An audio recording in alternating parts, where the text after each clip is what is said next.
Conversation with someone that I have a profound relationship with because we are in struggle in Greenwood for justice and love for victims, survivors, and descendants of the deadliest attack on a Black community in American history that occurred in Tulsa, Oklahoma in 1921.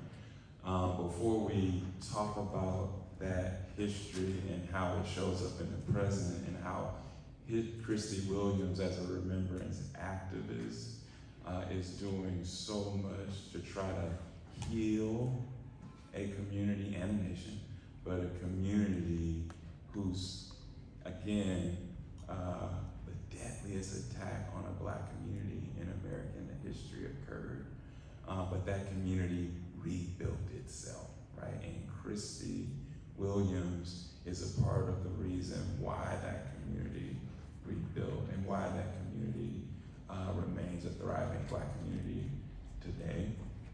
So we're going to get into all of that. I want to first talk to you about who I am and my relationship to Kristi Williams so that all the things that she talks about will make some sense. And so I'm a professor at the University of Oklahoma, I always love saying this, in the Clara Luper Department of African and African American Studies. Clara Luper is an iconic civil rights leader in Oklahoma who quiet is, we say in Black vernacular, quiet is kept. She really is the harbinger of the civil rights movement, the modern civil rights movement in terms of I was going to say provoking sit-ins, but she and her students mobilized the first major sit-in in America that led to later a 1960s sit-in movement. But the original and the major thrust began in Oklahoma City, and it's been my privilege to bear witness to that. I say all that to say that and being in Oklahoma since 2016, I've come to know activists such as Marilyn Luper, who's the daughter of Clara Luper, but I've also gotten to know Kristi Williams because of her activism. I know Kristi Williams because of the activism that began. Her activism stretches back long before I was in Oklahoma, but I came to know her as I was moving to Oklahoma because in 2015, she was leading an effort to rename street names that were named in honor of racist people who were part of racist organizations in America. They were being honored with street names, and Kristi Williams said, no, not on my watch. This is not happening.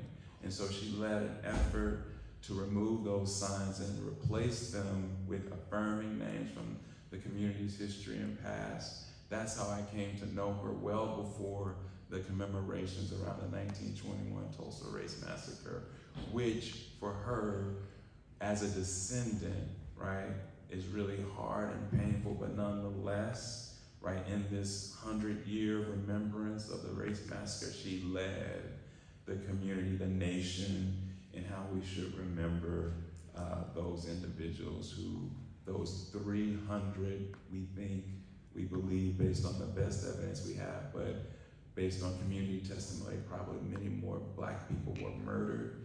But we know at least 300 people, and so she is fighting, part of what she's fighting for is that we remember them. We say those 300 names that we know, because she will tell you when we stop saying the names, that's when the memory died.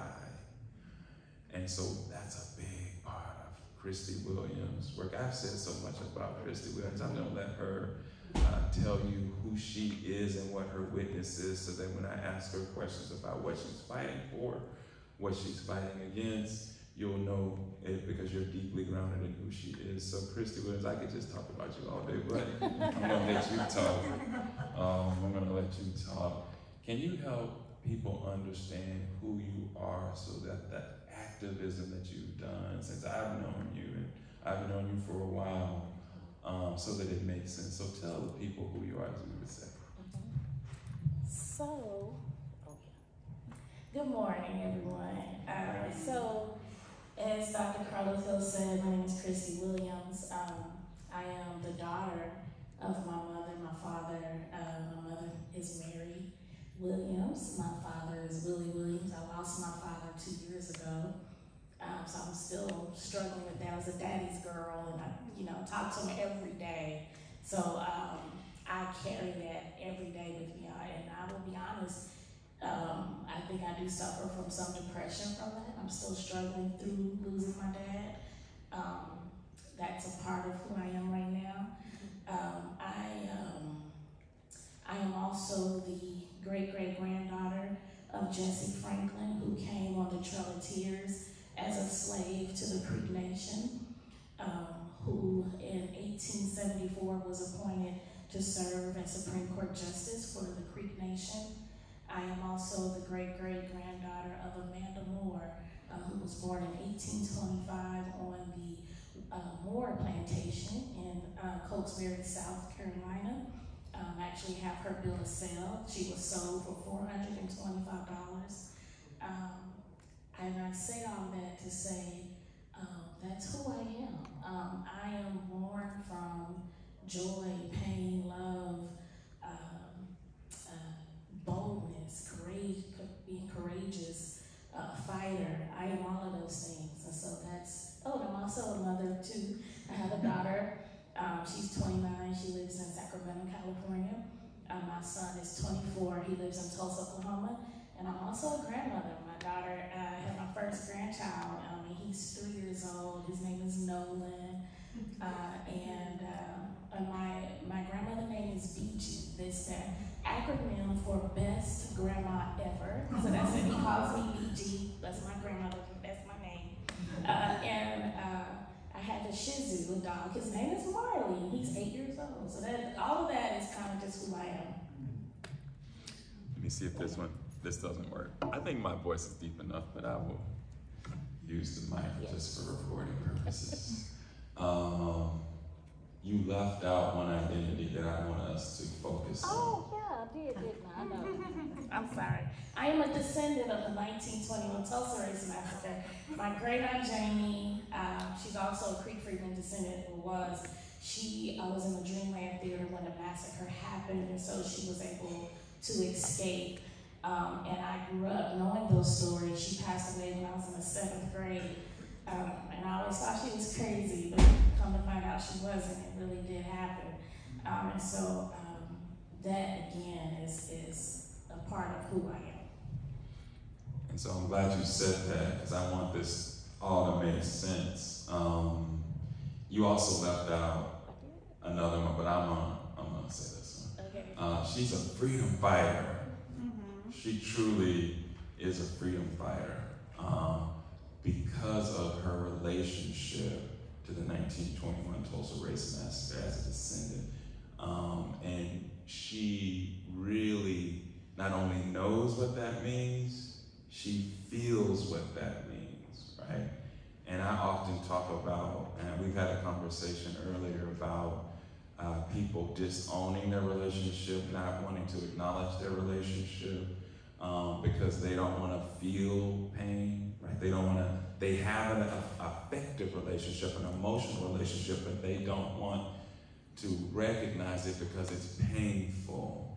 And so teaching people, and I think Kristi does this better than most, teaching people that they don't have to get locked into feel those feelings of fear and guilt, because you're being pushed, you're being nudged by your consciousness to move out of that indifference, move out of that place of complacency, to really own those feelings. And so with Kristi Williams and her activism, her witness, in Greenwood, I can say that she, in every sense of the word, is a transformative figure who's trying to change people's lives. But Kristi, can you talk about, for all of the people who don't know you as like I do, what are you fighting for as a descendant of the 1921 Tulsa Race Massacre? Mm-hmm. Simply put, fighting for justice for the 1921 Tulsa Race Massacre, and also fighting for freedom. in Oklahoma, as you know, our Governor Kevin Stitt, he signed a House Bill 1775 where we can't teach Black history in public schools, and we have banned right now about like 126 books, and what he said was, and these are his words, he says, we can't teach anything that's going to make white people uncomfortable, whether that's on race or gender, we can't teach it. And so I got mad. I mean, everyone always asks me, how did you start doing what you do? And I was like, I pissed off. And so I just got mad and did something about it. So I created my own school in February of 2023, and I organized educators from pre-K to adults. And we teach Black history on the second Saturday of each month. It's an entire school day. We have breakfast and lunch, and I even have the chef prepare meals that are centered in Blackness with the culture. So kids experience meals from all over the world, but it's a lesson, a history lesson through food as well. So I do that, and I also created a library this year at my school. So I have a banned book library, so community can come in and check out books of all the banned books, and so. Yeah. And I want you to say a little bit more, because Kristi Williams truly is a grassroots organizer. She hosted a Freedom Summit where she highlighted all these issues happening in Oklahoma at a really historic site at Greenwood AME Church, her church, our church. I'm sorry, what did I say? Vernon and me. I'm so sorry. But nonetheless, she organizes community, mobilizes community, shines light on these really polarizing issues in Oklahoma. And so she's done, not only starting a school, she's trying to start a movement, right, in Oklahoma. That's her witness, and I think more broadly, that's what she's fighting for, to not just have a library, but to really bring attention to this issue and get people mobilized about doing something about it. So, so thank you, Kristi Williams. I always say Kristi Williams. Like, I know her name is Kristi, but I have to put, as we would say, respect on her name. So I say Kristi Williams. Is that all? Can you say more about what you're fighting for in Greenwood? Because there's so many issues. Yeah, I know it's a lot of stuff, and so forgive me because I tend to focus more on the present, which I mean I do a lot, but the school is one of the main things that I am really enjoying doing. But I also serve on the 1921 Tulsa Mass Graves Oversight Committee, where we've been searching for the massacre bodies from the massacre that was dumped into multiple mass graves throughout Tulsa and the Greenwood area. And so far, we have found 64 bodies. I talked about this the other day. I had an opportunity to go and volunteer once they found some of the remains, these bodies in the mass grave. Can I go into that story? Oh, that's fine. That's okay, yes. Okay. So, and what was happening once the remains would come out the ground, the air would just start to disintegrate the bones. And so we had to figure out another plan. So the archaeologists, the anthropologists, they all got together and created this plan where we would carry the remains in these cardboard like coffins, and then they put the lab on site, so that way we would just kind of, it wouldn't have to do a lot of transporting of these remains.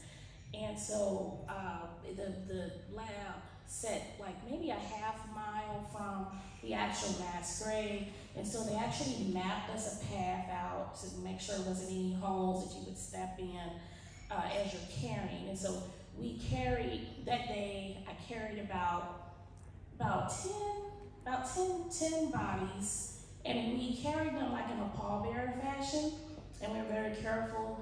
But I noticed, and they never showed, they'll probably never show these pictures, but when I was looking down in the grave, you could just see the skulls and and how they were just kind of, you know, intact, and they're literally looking back up at you as you're looking down, right? And so I could immediately tell that these were children at this point. And it was, I get choked up every time I say this, but the anthropologist said that after we transported these children, a couple weeks later, she said they range from ages 3 to 10 years old. And there was also a woman who had fetal skeletal remains. A few of them were still there, so they stated that she was pregnant at the time that she was put into the grave. And then there was a man, and I could tell this man was a large guy, because his femur, I just remember his femur was so huge. And they had him, and I don't know why, but he was in a box, but everyone else wasn't, like the children wasn't, but he was. And he looked like they broke him to fit into the box, because he was just, and the box was like for someone my height. And the anthropologist actually, with the report, said he was 6'5". He was 6 feet 5 inches, so he was a huge guy. And then there were some bullets that was found around him. And then he did have a bullet hole in the skull. And once we found that, they just stopped. And we actually had a meeting, and they said they were going to rebury all the victims. And the plan was to do the DNA testing so we can find out who they belong to, so that we can get with the families, see how they wanted to have a burial. If they couldn't do it, we were gonna pay for a proper burial for them. We never got to do that.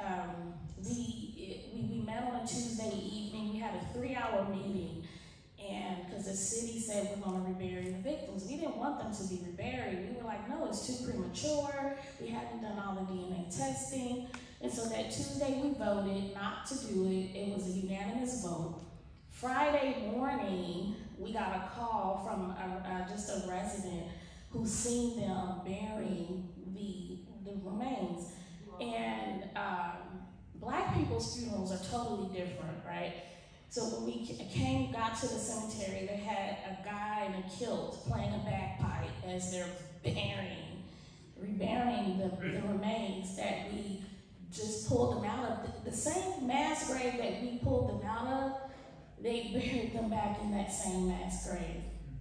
And so I always say that the city took that commitment that I made, because when we would take the bodies into the lab, we would do like an intimate prayer for them. And I made a commitment to each of them that I was going to find out who they belonged to. And then we would start the path of justice.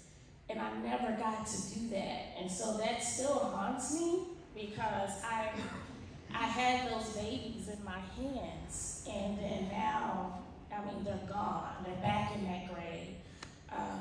And so, in the way we started the whole mass grave, me and the city councilor, Vanessa Hall Harper, we took a picture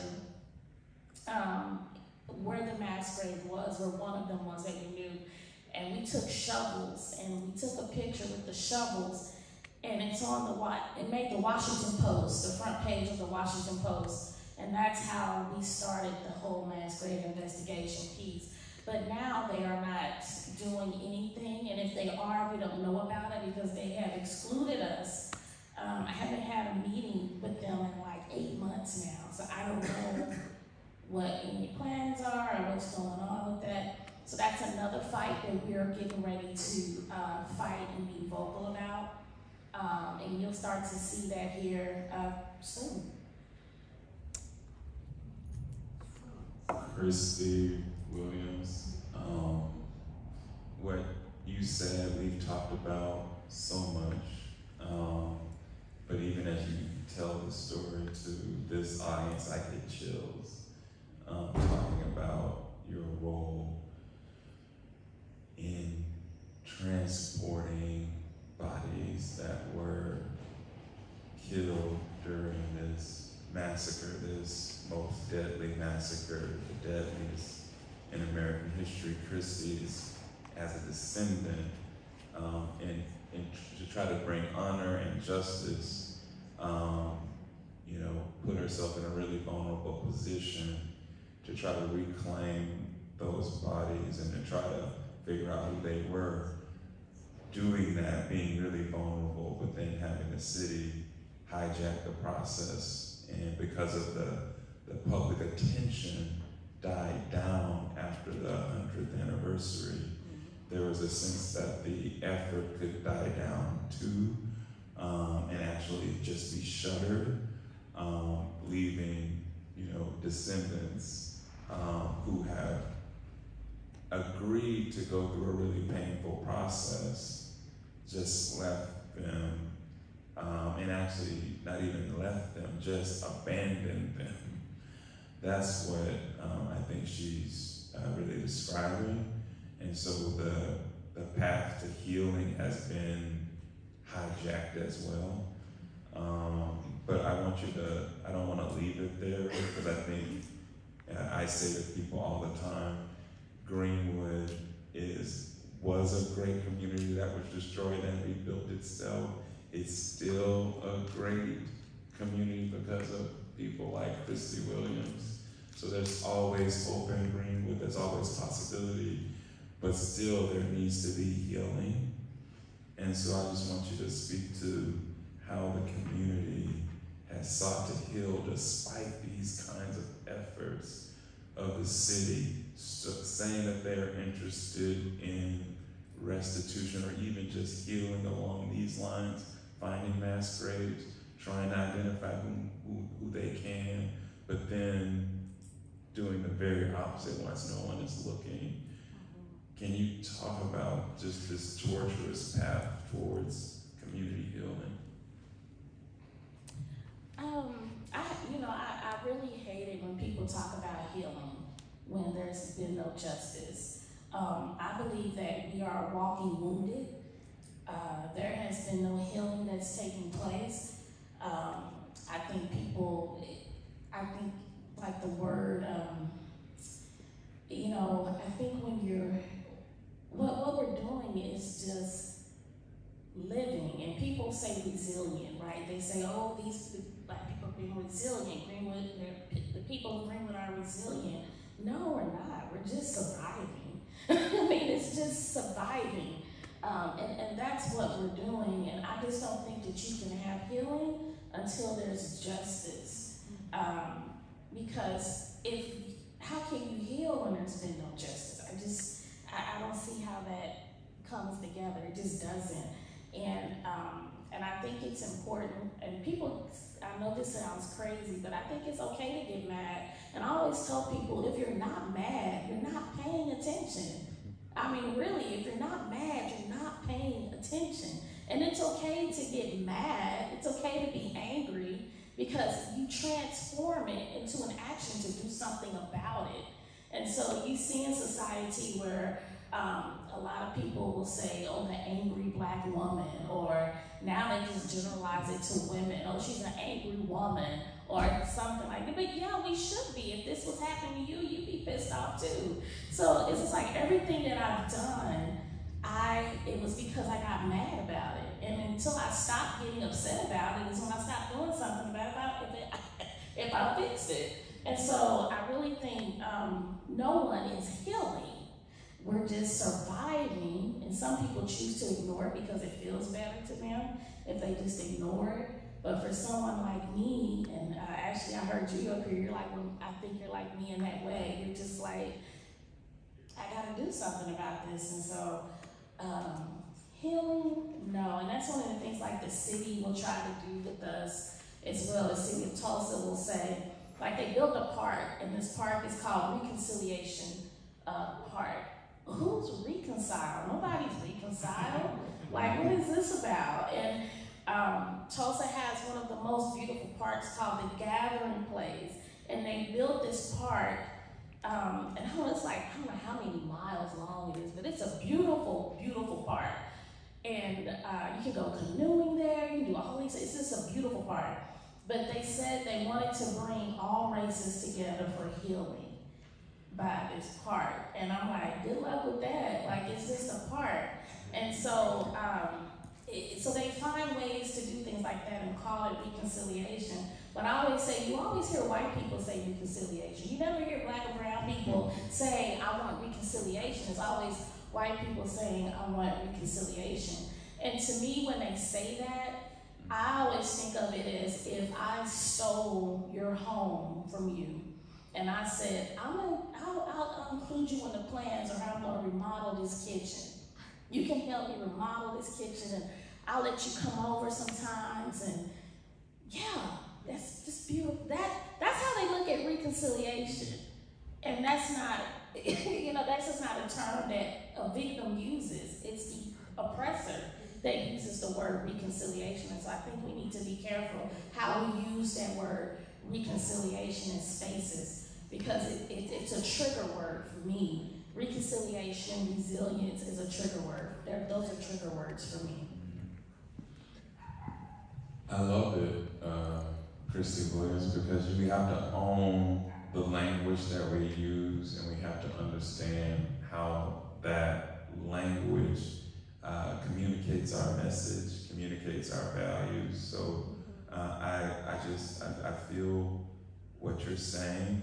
I also recognize that we have different generations here, and one of the things that I know you love to do is impart wisdom. And I just want to take the opportunity to ask you,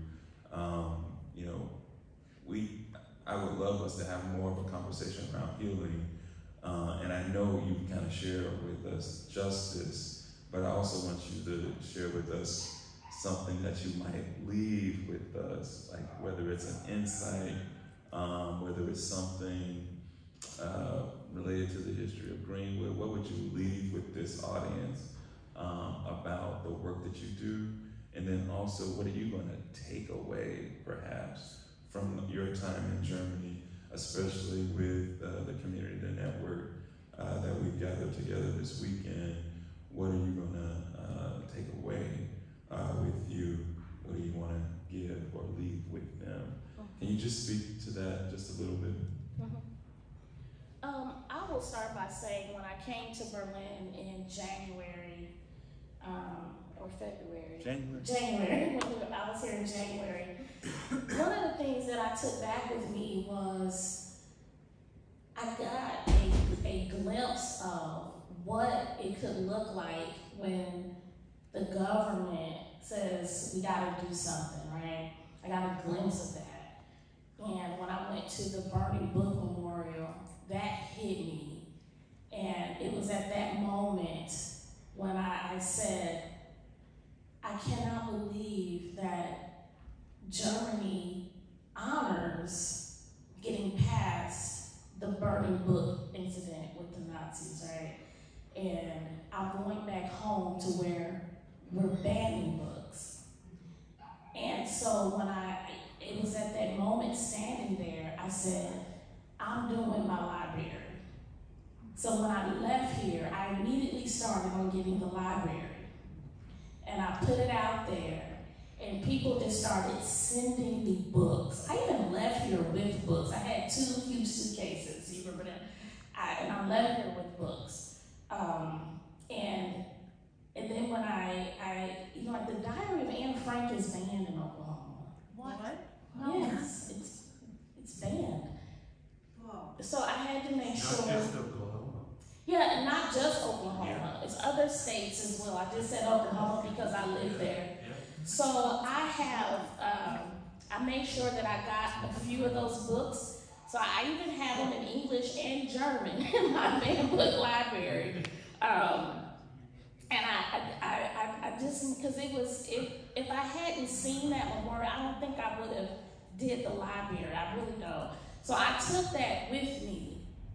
And I would like to just leave with everyone that I know Germany still has its issues. I hear it from everyone, but just know that in America, we still have it worse than you guys do.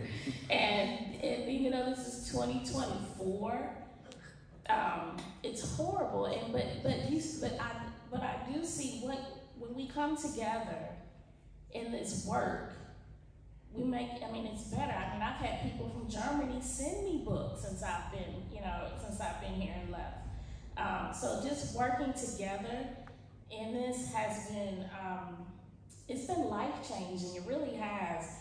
But but just, how do I want to say this? I want to leave you guys with, we need each other. We're stronger together in this work, and we have to help each other in this work. And anything that I can do to either to pour into you or help in any way, I always offer myself. And I will be times where I may call and be like, Christoph, I need you. Get here, because that's what it takes.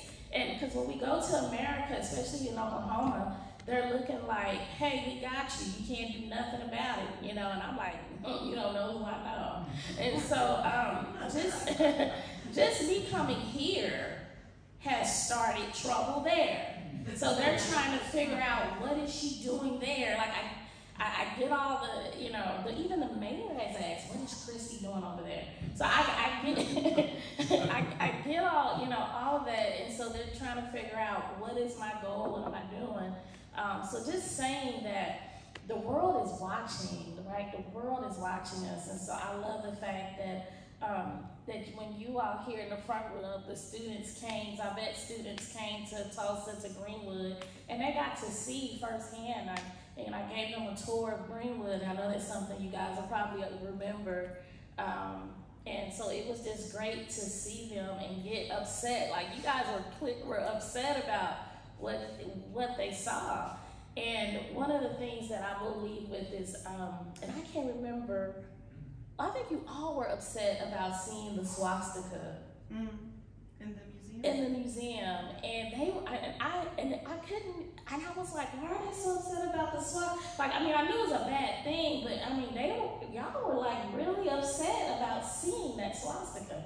And when I came here, I realized why, because you all have been protected in that way.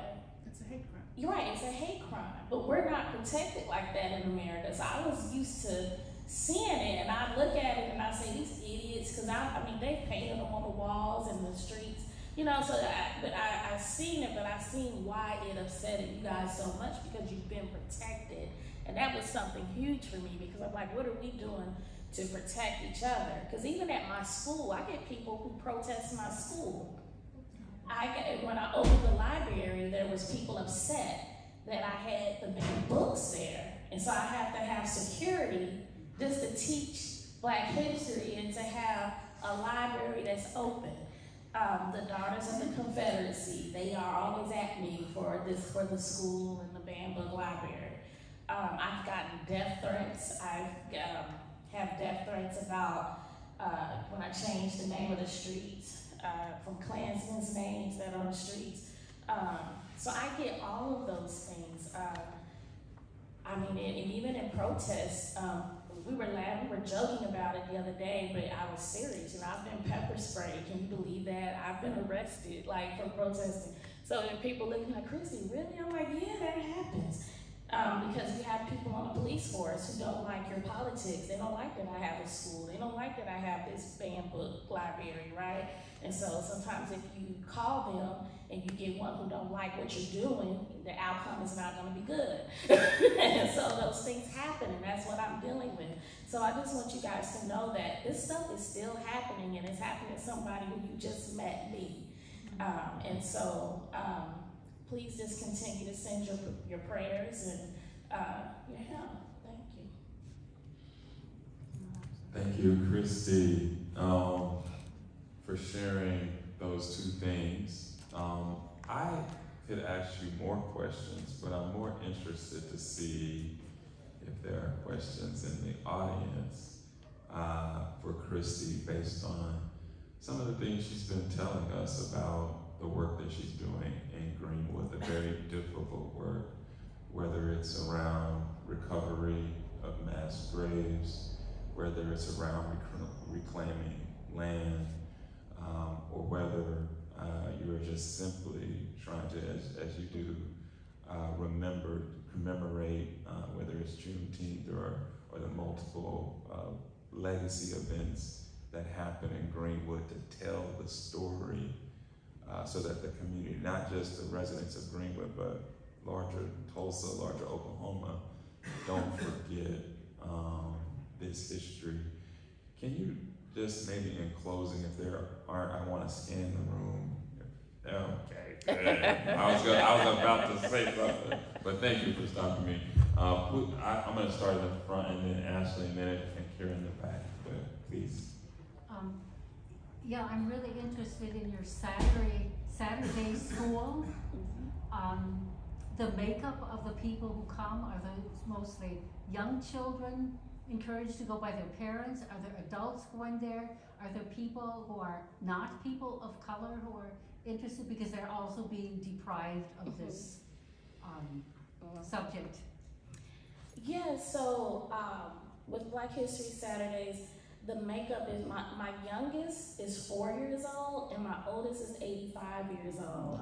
So I have pre-K through adults. And when I first started, I had 120 participants. Now I have like 168 participants.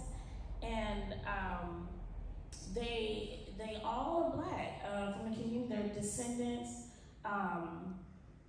And I didn't, in the first year, I didn't want any white people. I wanted all Black people because I wanted it to be a sacred space to unlearn, right? So then to relearn.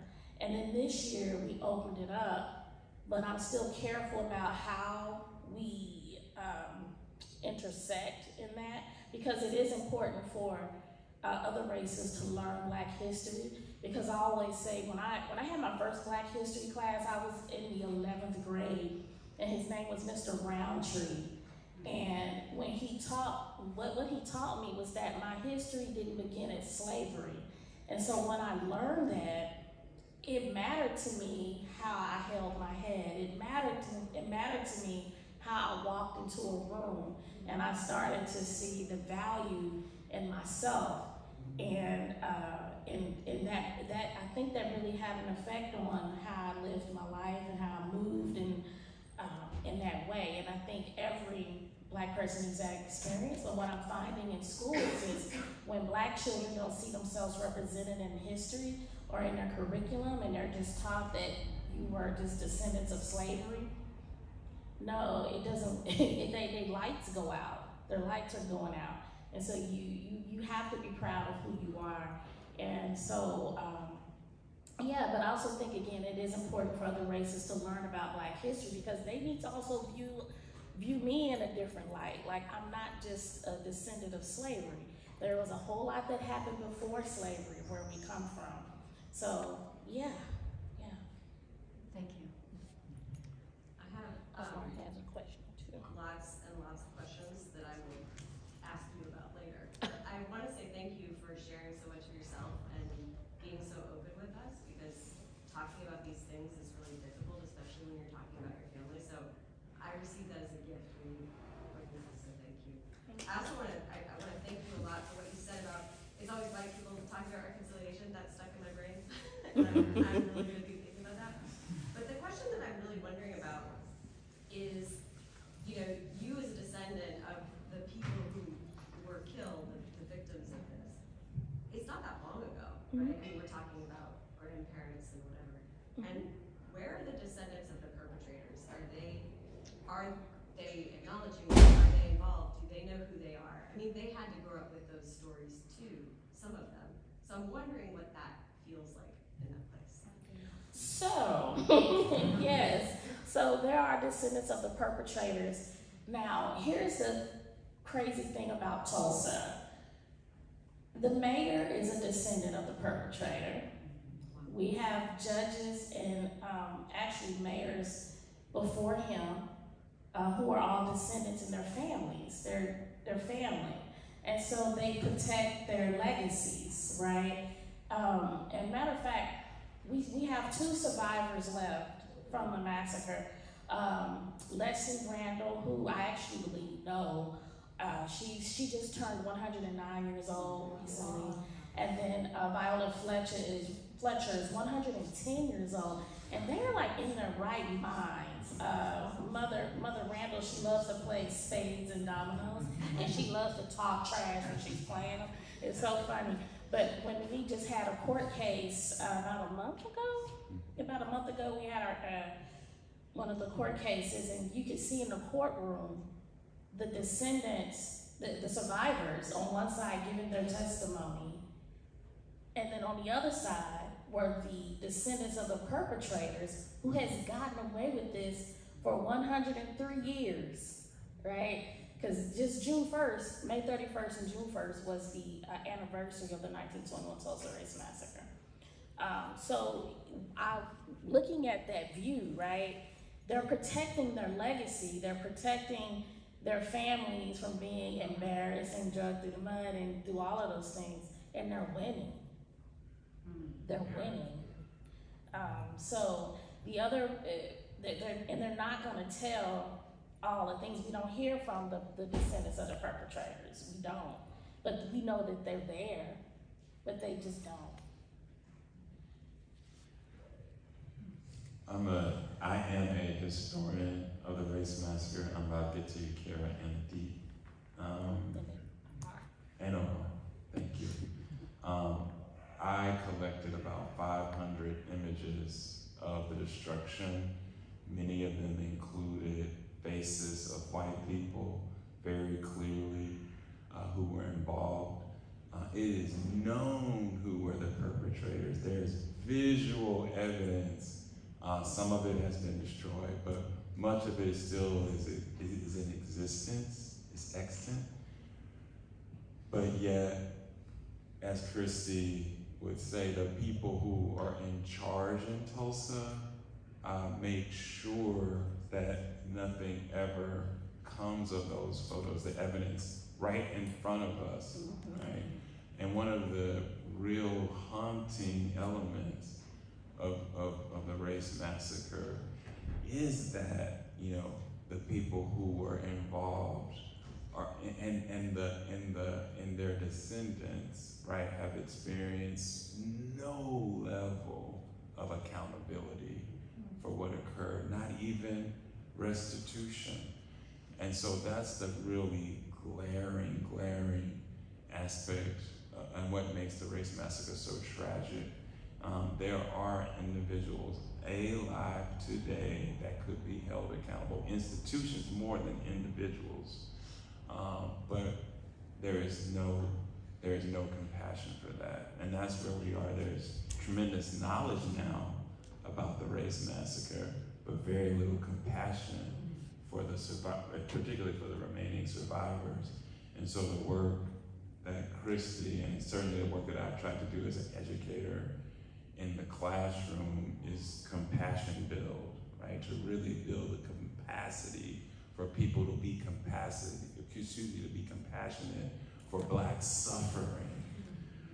That is the real problem, is that if we put it on white people in America, it's indifference to Black suffering. And that's what we have to learn, right? Is to care about Black suffering. And so there's so much learning and unlearning that needs to happen, but that is what is holding it back in Tulsa, that true indifference. And that's been best illustrated by the story that Kristi told about the bodies of victims and how they were removed, right, in a sacred fashion, but then without the descendants even knowing, hastily put back in those same horrific. That sums up the kind of indifference that the city, the state has had for 103 years now to this most deadly, and this is the most deadly attack on a black community. This is not, and so when we're talking about Tulsa, we can stand in for all of the other, right, 250 incidents just like it, right? If we have all this information about what happened, we have photographs that document, and there's still an indifference to doing anything related to what Kristi would call justice, you can begin to understand the black experience. And right when the deadliest attack, there's still tremendous indifference. Even when the President of the United States comes on June 1st, 2021 and says this was a massacre, he's not powerful enough to move the indifference of the power elite. And that's what Kristi Williams is fighting against, and that's what has made her righteous indignation, right? So needed. Thank you, Kristi. And I'm so sorry, Kira. Indeed. Yeah, I'm struck by two things that you said about, kind of there is no healing, and this need on the part of the white community to reconciliate. I hadn't really thought about it from the perspective that you brought, but I'm wondering if you can even go there. What does, from Kristi Williams' perspective, what does a healed Tulsa look like? Like, what does that, what would have to happen, miracles, what would have to happen for you to say, either the healing has begun or it is in place? Like, what would that look like? I will only speak for myself in this space. For me, healing would look like giving the land back that they took. It would start by paying back because during the massacre, there were over $2 million of claims made to insurance companies for the damages that was lost. None of that was paid, and the reason why it wasn't paid is because they called it a riot, which implied it was two sides. So that's why we make sure we say massacre. So paying back all of that plus inflation looks like justice for me and healing. I proposed, actually it was May 31st, 2021, the centennial of the massacre. I chaired the Greater Tulsa African American Affairs Commission with the city of Tulsa, and I proposed legislation that the city apologizes, acknowledges the 1921 Tulsa Race Massacre, but then to make a commitment to pass policies explicitly for Black people and descendants in Tulsa. It passed unanimously with the city council. So then, I wasn't so hung up on the apology and the commitment, but it was just a part of the process. But the third part of that was the making the commitment. So we created, myself, Greg Robinson, and our city councilor, Vanessa Harper, Beyond Apology. And Beyond Apology, we raised our own money. We didn't ask money from the city. We raised $51,000 to bring in experts and host 4 community sessions with the descendants and community members all throughout Tulsa. We did them in different areas of Tulsa so we can get, everyone. We tried to include everyone. And what we did was we had, experts come in different cities who has begun like reparations in their cities and things like that on a local level. And we recorded each person to tell us, what does justice look like? What does repair look like? What does reparations look like for you? And we recorded it was about 278 people. And we had people from OSU Tulsa to help us with the data, because we go by our community adopted the mantra that says, what you do for us, without us, you do to us. So we want to include them because what repair looks like is different for everybody. And so we got the data, and the number one thing that people wanted was land. The second, housing, because this is stuff that can be done on a local level. And so we met with the mayor twice, and he is wanting to do something about it now. Now what that looks like, I don't know yet. I have another meeting when I get back to see what that's gonna look like. So we are in the process of what that looks like. But I don't think any healing can take place until those things are fixed and given back to the victims and their families. And one of my dreams is that I do wish that the two survivors gets to see justice in their lifetime. I really want them to be able to, for them to see that. Did you have a question? Is there time? Yes, I think so. Yes, we're gonna make time. Come on. Okay, thank you. So Kristi, I was so moved both times I heard you talk about your experience of opening the mass grave and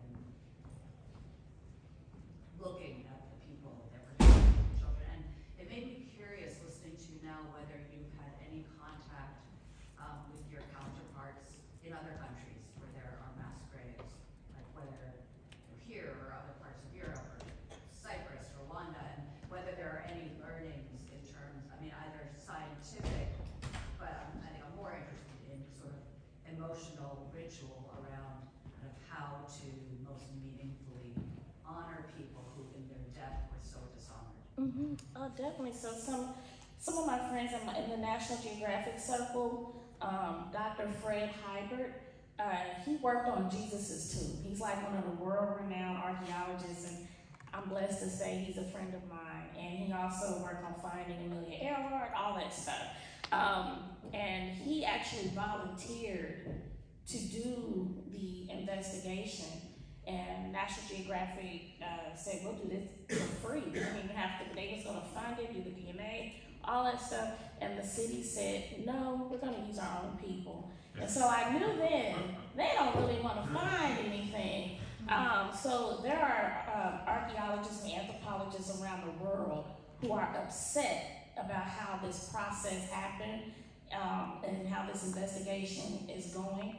So I hear from that all the time. And so, the city started the first mass grave in the Oaklawn Cemetery, which is owned by the city. There's other mass grave sites that are not owned by the city. So we are getting those anthropologists and archaeologists together to do digs in the areas that are not owned by the city. So they have come together from around the world to help do that, and we're going to do just that. That's why I said you guys are going to start seeing in the news a lot of stuff that we're going to be doing. One super quick. You talked about the banned books. I'm just curious on the same lines. Do the schools teach about the race massacre? So the schools they do. They have a they're not mandated to, but they can. But they only can teach about what the governor has approved of. Which is a riot. So they take, yeah, so just like they've adopted this thing called PragerU, where the right wing has taken Black history and totally whitewashed it. So they have a cartoon of Frederick Douglass saying that slavery was necessary and it was okay that it happened. So he was healed. Yeah, he was healed and all this stuff. So it's super crazy. So we're fighting for the narrative, right? So you have to re-educate in the school that you run. Yeah, we have to unlearn. Unlearn. And then relearn. That's exactly what we're doing. I want to say the last question for the Superstar Working Group, Remembrance Working Group in front. You had Christoph too. I know, but we've been waiting for a long time. Omar, and we'll get to Christoph the last. But what was your question for us? I know you wanted to get, and maybe the time passed, but I want to give you an opportunity to ask the question to Kristi. My question is, what was your first step or steps to build the school? Did you prepared a concept and then started the whole thing, or do you just started with one offer and then added new offers until you had this? You know what I mean? So I'm a huge believer in intention, and I didn't know how in the world I was going to start a school because I've never done. I was like, what am I going to do? And so the first thing I did was I prayed about it. I prayed about it, and then I got to moving, and I said, okay, I do know I have friends that are educators, and 2 of them are instructional coaches and a principal of a school. And so I got with them and I said, hey, I want to do this thing. I want to start a school. And word got out. And then I knew this guy who actually purchased an old abandoned school, but fixed it up. And then he said, Kristi, you can use my school for your school. And I was like, oh, great. So like once I put it out there, everything just started falling in place. And so I said, I know that this is purpose, right? Because everything just started falling in place. And then raising the money for it was hard because every time I filled out a grant, nobody would fund me in Tulsa, in Oklahoma. As a matter of fact, none of my funding has come from Oklahoma. I was actually on Oprah. Oprah did it was called Oprah is a really big deal in the United States. She's a TV celebrity. I just had to say that. They came to the school and they did a story called Rebuilding Greenwood. And so they did a little segment about my school. And I thought, okay, good. So when this gets out, people are going to send money and we're going to be able to do this because I pay my educators. I have a staff of 12 people and I pay them every month. And I said, okay, we're going to be great. This is going to work out. We ain't getting nothing when that aired. Not one thing. Not even from Oprah? No, nothing. And then so NPR did an article, and that NPR article went viral. Yes. And then so people started giving to my link. And so that's how we've been able to survive. It cost me $5,000, you guys said euros, 5,000 euros a month to do Black History Saturdays. I do it all year round. And people just been sending money. And then I got another thing, but I can't talk about that till June 4th, but that announcement. But that's how I've been able to do it. And then some churches got together and raised money.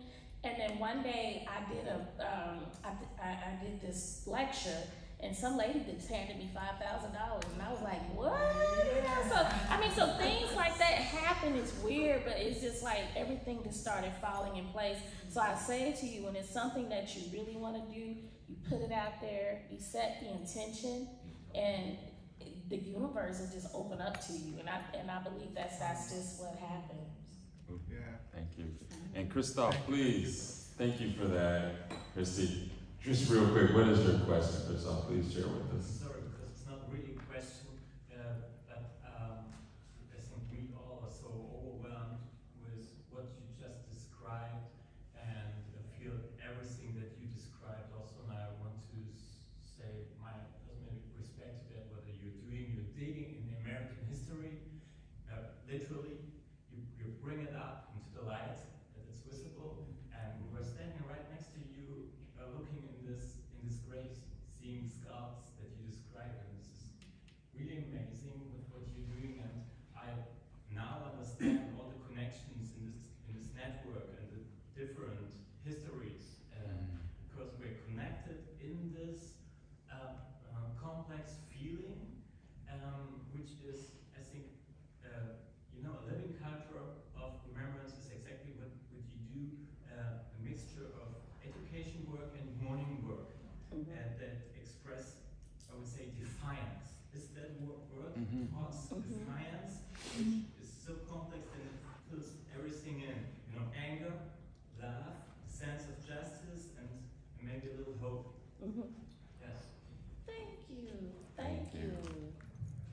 and thank everybody for your rapt attention. This has been a wonderful, warm conversation.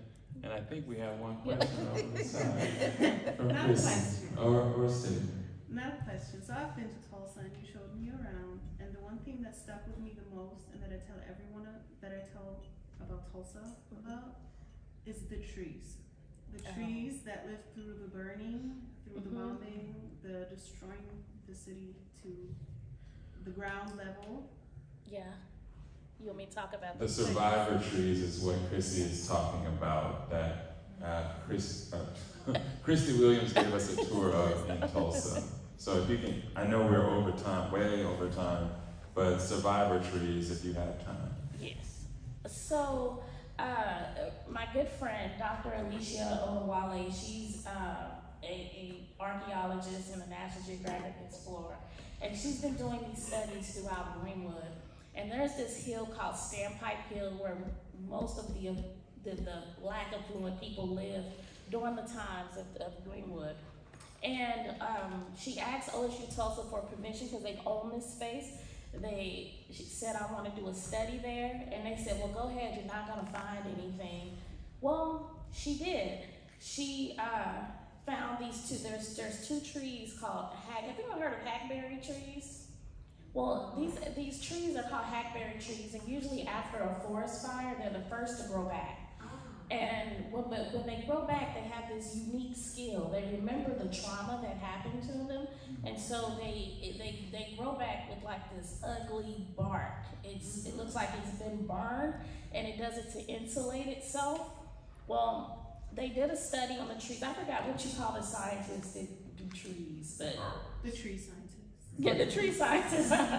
Well, they discovered that they were exactly 100 years old when she did the studies. Now they're 103 years old, which means they were burned during the massacre, but they came back. But what they're doing, like I always call Greenwood the Valley of the Dry Bones, and I always say the bones are calling out, but now the land is calling out. And what these trees are doing, the roots are bringing up artifacts and foundations that show what existed there. So she was able to get these old maps and Sanborn maps. Now we have proof of the homes that existed on that hill, and there was like an old Creek Freemen school that existed there. And so when OSU Tulsa told her, go ahead, you're not gonna find anything, she found everything. And so she also has tons of artifacts. So we're trying to give ourselves a museum so we can actually have a place to share the artifacts, because she literally she had to get a storage unit, a climate control storage unit for all these artifacts. But we need a place to display them so everybody can see those. So we're gonna start a capital campaign for that so we can have our own museum to show all the things that she found. But that's what Kristi was talking about. I got to take them there to see these trees and how they're bringing up the foundation and the foundations and artifacts from that era. We found an old toothbrush. It's so crazy, but like it was, and they actually dated it back. It's really crazy stuff of what they found. You're like one of those trees. Oh, crazy. That's a great way to end. I told you she was going to be a tree. I did not say that. I didn't lie to you. Can we thank Kristi Williams for sharing? Thank you so much. And thank you for again, your rapt attention. Thank